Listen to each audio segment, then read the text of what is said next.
Friends, ఇప్పుడే అందిన వార్త. వేసవి సెలవులు మరోసారి పొడిగింపు, విద్యార్థులకు గుడ్ న్యూస్ సర్కార్ అంటూ లేటెస్ట్ అప్డేట్ అయితే రావడం జరిగిందండి. సో ఆ వివరాలు ఏంటంటే కూడా వీడియోలో తెలుసుకుందాం. వీడియోని చివరి చూడండి, అర్థమవుతుంది. మొదటిసారి ఛానల్ వస్తే తప్పకుండా సబ్స్క్రైబ్ చేసుకోండి.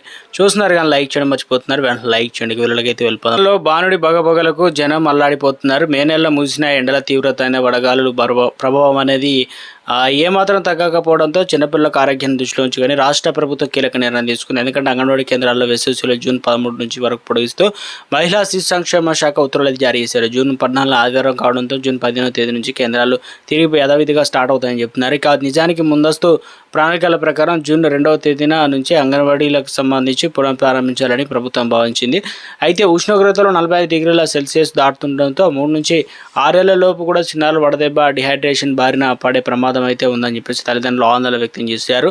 దాంతో విద్యాసంస్థల తరహాలోనే అంగన్వాడీలను కూడా జూన్ 14 వరకు ముసించాలని మంత్రి సీతక్క ఆదేశాలు జారీ చేయడం జరిగింది. సెలవులు పొడిగింపు కేవలం చిన్నపిల్లల రాకకు మాత్రమే వర్తిస్తుందని ఇక ప్రభుత్వం స్పష్టం చేసింది. అంగన్వాడీ కేంద్రాల్లో గర్భిణులు, బాలింతలకు అందే పౌష్టికాహారం, నిత్యావసర పంపిణీ ఎలాంటి ఆటంకం కలగకుండా అధికారులు ప్రత్యామ్నాయ చర్యలు తీసుకుంటున్నారు. తీవ్రమైన నెల నేపథ్యంలో చిన్నపిల్లల రక్షణ కోసం ప్రభుత్వం తీసుకున్న ఈ సముచిత నిర్ణయం పట్ల చిన్నారి తల్లిదండ్రులు హర్షం వ్యక్తం చేస్తున్నారన్నమాట.